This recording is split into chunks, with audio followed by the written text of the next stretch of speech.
Sejam novamente muito bem-vindos ao nosso IMGA Podcast. O meu nome é Rui Machado, diretor de investimentos da IM Gestão de Ativos. Hoje voltamos aqui ao nosso formato mais tradicional, onde serei acompanhado pelo meu colega Fernando Nascimento, subdiretor do Departamento de Multiativos. Sendo este o nosso último podcast do ano, pensei em falar aqui com o Fernando sobre os principais temas de 2022 e, mais importante ainda, de que forma é que esses temas vão condicionar a nossa atividade para o próximo ano. Mas começamos, como habitualmente, pelo mês passado, novembro. Não nos vamos alargar muito, porque os temas que foram dominantes neste mês vamos também abordar mais à frente, mas novembro fica, no entanto, o registro de rentabilidades muito fortes para os mercados acionistas e obrigacionistas, com especial destaque para a região dos mercados emergentes. A totalidade do ano, no entanto, mesmo apesar desta forte recuperação em novembro, continua a ser negativa para ambos os ativos, portanto, novamente, ações e obrigações, e, portanto, parece-me que, independente do que possa vir a acontecer em dezembro, 2022 não irá ser um ano de boa memória para os nossos investimentos. Fernando, bem-vindo à tua primeira presença aqui no nosso podcast. Começamos então a nossa conversa pelo tema que marcou 2022, nomeadamente a invasão da Ucrânia em fevereiro, e acabou por condicionar todo o ano. Se calhar começo por esta minha ideia de que, ou pelo menos que o mercado parece querer incorporar, que é este processo de globalização que nós atravessamos, especialmente ao longo das últimas décadas, diria eu, parece ter sofrido aqui um forte revés. E, portanto, de que forma é que nós, enquanto investidores globais, vamos ser condicionados por o que era todo um ambiente de globalização que, de repente, no mínimo, treme ou vai sofrer fortes alterações? O que é que tu pensas sobre este tema? Muito obrigado, Rui, pelo convite para estar aqui presente. É um prazer. Respondendo à tua pergunta, efetivamente, acho que há uma estratégia ampla por parte da China e da Rússia, e diria até de todos os BRICS, em desafiar o mundo unipolar em que temos vivido nas últimas décadas e, particularmente, a hegemonia de todo o poderoso dólar norte-americano. Contudo, receio que este ataque à secular liderança ocidental resulte na multiplicação de conflitos regionais que fatalmente irão levar os países a adotar novas medidas protecionistas em nome da segurança e do interesse nacional e, desse modo, provocar aqui um retrocesso na globalização. Para nós, investidores globais, que temos ainda os portfólios fortemente concentrados em ativos europeus e norte-americanos, terá necessariamente de haver uma nova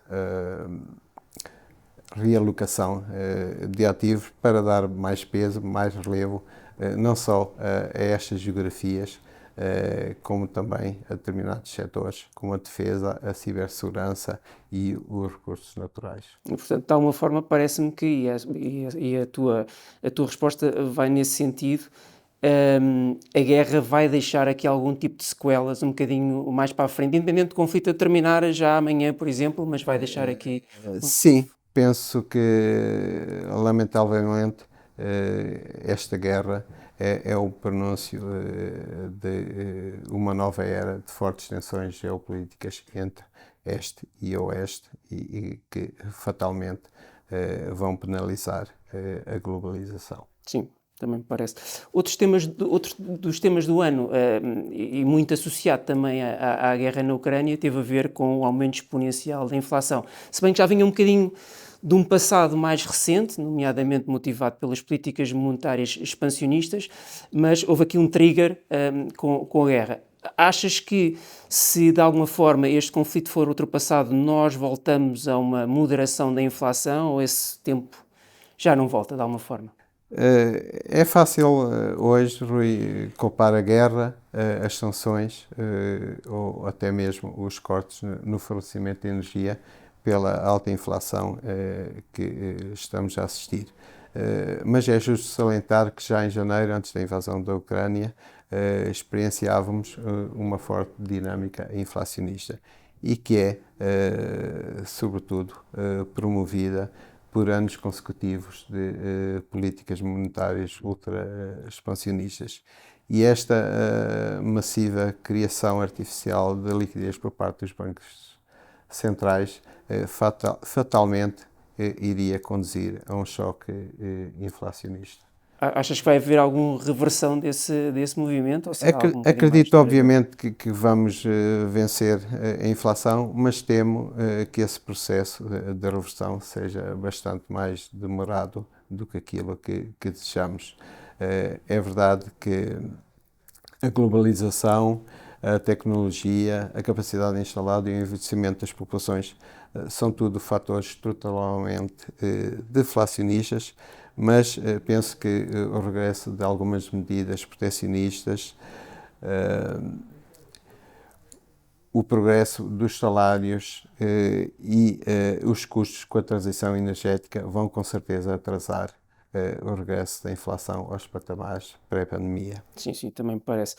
E com todas estas condicionantes, nomeadamente, mais uma vez, a inflação, subida de taxas de juros, eventualmente se não uma recessão, pelo menos claramente uma moderação económica, com estas condicionantes, o que é que nos podes dizer sobre o posicionamento dos nossos fundos multiativos para final do ano e início de 2023?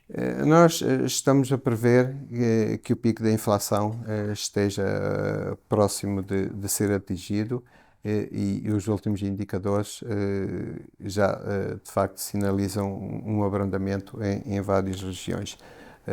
Também antecipamos que o final deste atual ciclo de subida de taxas diretoras possa estar terminado durante o primeiro trimestre de 2023. E, nesse sentido, estamos bastante confortáveis com a duração que temos vindo a adicionar nas nossas carteiras e que nos permitiu capturar yields bastante interessantes. Estamos igualmente confortáveis com a sobreponderação que temos a mercados de crédito e a dívida de mercados emergentes, onde identificamos bastante valor depois dos fortes alargamentos de spreads de risco. Em relação aos mercados acionistas, que parecem estar a ganhar tração, estamos mais relutantes em adicionar risco nas nossas carteiras e abandonar o nosso posicionamento neutral. É verdade que já houve uma forte compressão de múltiplos em 2022, que os levou para território que historicamente pode ser considerado atrativo, mas a forte probabilidade de ainda termos pela frente 2 ou 3 trimestres de contração irá com certeza pressionar os resultados empresariais e limitar as valorizações dos mercados acionistas. Sim. Dizia eu no início que este ano não vai ficar na nossa memória, pelo menos no que diz respeito aos investimentos, da melhor forma. E os nossos investimentos, os nossos fundos, dizia eu, não foram imunes a estes retornos negativos dos mercados, quer acionistas, quer obrigacionistas. Aproximamos agora no final do ano, que é tipicamente uma altura em que alguns dos nossos investidores dos PPRs aproveitam para fazer o reforço desses investimentos. E este foi um ano claramente muito atípico e, portanto, certamente levantará muitas questões. Que mensagem é que nós poderemos deixar a esses investidores que fazem habitualmente estes investimentos? 2002 foi efetivamente um ano muito difícil para as carteiras multiativos, como são os PPRs. A generalidade dos ativos vai fechar o ano no vermelho, com exceção do dólar e das mercadorias. E foi precisamente as estratégias mais conservadoras, mais defensivas, que foram as mais penalizadas pela subida das taxas de juro e pelo alargamento dos spreads de crédito.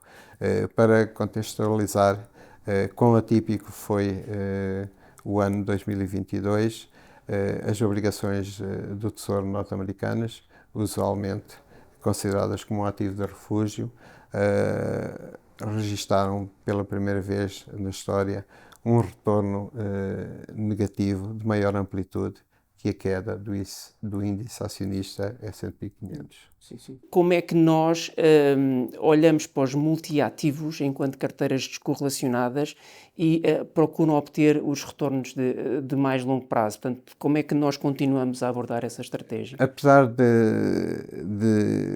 fatalmente haver anos negativos, como ocorreu em 2022, as carteiras multiativos estão desenhadas através de forte diversificação e descorrelação para devolver retornos sólidos no longo prazo, que é o prazo temporal indicado para este tipo de investimentos. Além disso, queria referir também que anos como o de 2022, recheado de eventos negativos, no passado revelaram-se excelentes oportunidades para os participantes não só entrarem, como reforçarem o investimento neste tipo de produtos.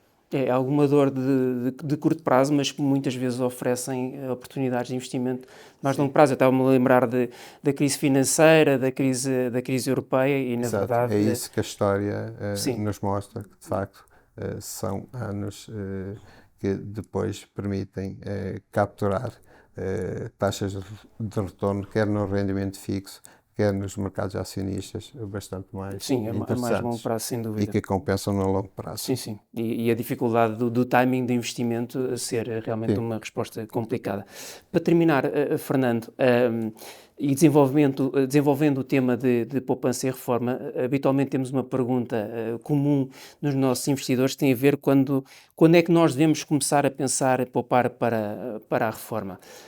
É uma pergunta interessante porque quando somos muito jovens não pensamos no assunto, é um acontecimento demasiadamente longínquo, mas se fizermos essa poupança já muito perto da reforma, na prática vai ser tão insignificante que pouco vai ajudar na nossa reforma.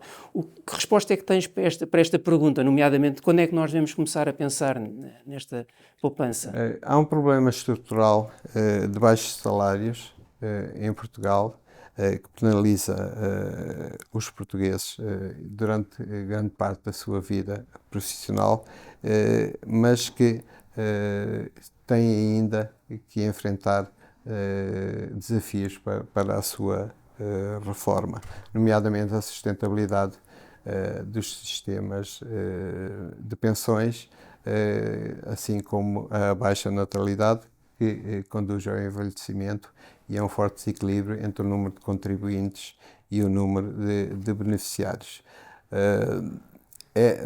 Nestas dificuldades que vão encontrar no futuro que os mais jovens devem pensar, e a preocupação com a poupança e com a reforma deve estar presente desde o primeiro salário que se recebe. Crees que o formato PPR tem algumas particularidades e benefícios importantes em Portugal, não é? Sim, é verdade. Nós, na MGA, temos já produtos que acompanham os diferentes ciclos de vida de cada participante, desde os mais jovens, quando o perfil de risco é mais alto, uma vez que são mais tolerantes ao risco nessa altura, e o objetivo é precisamente a acumulação de capital, até aos mais velhos, em que a preocupação é apenas já a preservação de capital e produtos mais concentrados em rendimento fixo. Mas as vantagens dos PPRs são absolutamente transversais a todos os ciclos de vida e perfis dos investidores, e nomeadamente são os baixos montantes de subscrição, a forte liquidez, a ausência de comissão de subscrição e resgate, a fácil transação entre entidades financeiras e, por último e mais relevante, os importantes benefícios fiscais de que beneficiam os detentores destes produtos, nomeadamente à entrada, quando podem deduzir à coleta de determinados montantes, e também à saída, quando as taxas de imposto sobre as mais-valias são reduzidas significativamente ao longo do tempo. Sim, sem dúvida. Fernando, muito obrigado pela tua Obrigado, presença. Obrigado a todos também que nos acompanharam. Já sabem, subscrevam e deixem as vossas sugestões nas nossas redes sociais em @IMGestãodeAtivos. Aproveito também para vos convidar a assistir o nosso próximo IMGA Podcast, que irá ser emitido no início de janeiro, nomeadamente com o tema de perspectivas para 2023, onde vamos detalhar um bocadinho mais a nossa estratégia para esse ano. Até lá, desejo a todos boas festas e um excelente início de 2023. Bons investimentos e até breve.